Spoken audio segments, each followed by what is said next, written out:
aku menghabiskan 1 bulan penuh belajar caranya jadi content creator, dan ternyata itu bikin aku mikir banget.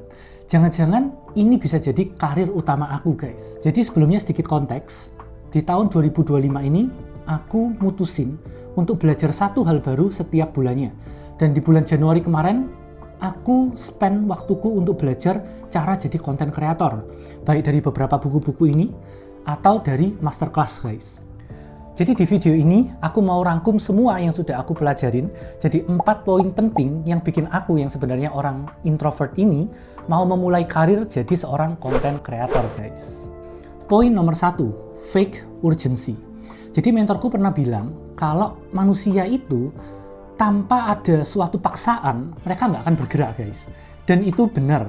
Jadi misalnya ya, aku nggak bikin video ini pun sebenarnya hidupku, karirku, semua itu sebenarnya aman-aman aja, nggak ada masalah yang berarti gitu.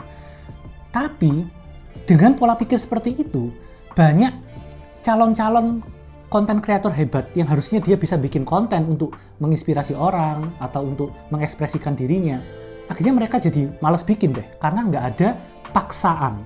Jadi aku harus memikirkan suatu paksaan palsu yang memaksa aku untuk bikin video ini, guys.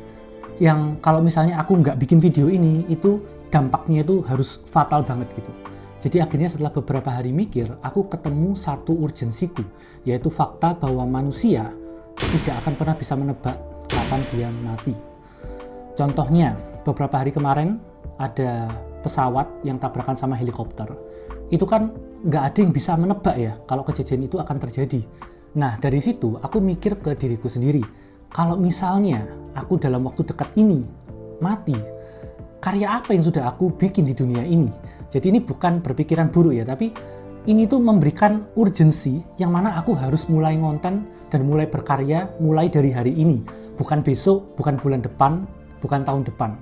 Poin nomor 2, pertumbuhan eksponensial. Jadi buat kalian yang asing dengan istilah ini, di matematika itu ada sebuah grafik. Kalau ini itu namanya garis lurus, sedangkan kalau ini namanya garis eksponensial. Jadi eksponensial itu sesuatu yang awalnya kelihatan datar-datar aja, tapi di satu titik dia menjadi sangat tinggi. Jadi ini sama seperti awal dulu aku ngajar. Mau dapat 1 murid itu susah banget. Jadi mulai dari 1 murid, jadi 2 murid, 3 murid, seperti itu. Setelah waktu berjalan nggak terasa, tiba-tiba muridku tuh jadi banyak-banyak sendiri, sampai sekarang agak bingung ya ngatur waktunya. Jadi itu tuh sesuatu yang umum terjadi di kehidupan ya, dimana pertama landai dulu, terus tiba-tiba jadi banyak banget. Jadi kalau kalian mau bikin konten, mindsetnya itu bukan untuk dapat uang secepat-cepatnya atau dapat views dalam waktu cepat, sebanyak-banyaknya views. Itu yang bikin banyak orang merasa putus asa dan berhenti sebelum mereka sukses. Jadi aku juga terinspirasi dari salah satu quotes yang ada di buku ini. Above all, you want to create something you are proud of. Jadi kita tuh harus buat sesuatu yang kita itu benar-benar bangga. Bukan membuat sesuatu untuk nyari views, nyari perhatian, atau nyari uang. Tujuannya itu lebih ke situ. Kita masuk ke poin nomor 3. Tidak perlu jadi profesional. Jadi di sini aku terinspirasi dari buku Content Creator Black Book, di mana di sini dia bilang kalau tidak perlu menjadi profesor kalau hanya untuk mengajar anak TK. Jadi banyak dari kalian yang mungkin mikir, kalau aku mau bikin konten tuh aku harus jadi profesional dulu, harus jadi expert dulu di bidangnya. Itu nggak salah sebenarnya. Tapi kalau kalian itu terlalu expert, kalian akan menarget target audiens yang mungkin berbeda. Jadi misalnya, kalau ada 10 level ya, dan kalian di level 10 misalnya, mungkin kalian akan menarget audiens yang di level 8, 7, mungkin seperti itu. Kalau orang yang masih di level 1 dengerin kalian yang sudah expert, mungkin mereka akan kebingungan karena mungkin kalian menggunakan bahasa-bahasa yang terlalu advanced, atau mungkin kalian jelasin itu terlalu cepat mungkin. Jadi intinya kalian nggak perlu insecure dengan level expertise kalian. Misalnya kalian masih berada di level 4, kalian bisa ngajarin yang level 2 atau 1. Intinya kalian harus sedikit aja lebih baik daripada orang-orang pada umumnya. Poin nomor 4, yaitu poin yang terakhir, yaitu storytelling. Jadi sebelum bikin macam-macam ini, aku tuh sudah insecure duluan. gimana cara ngeditnya, gimana algoritmanya, dan lain-lain.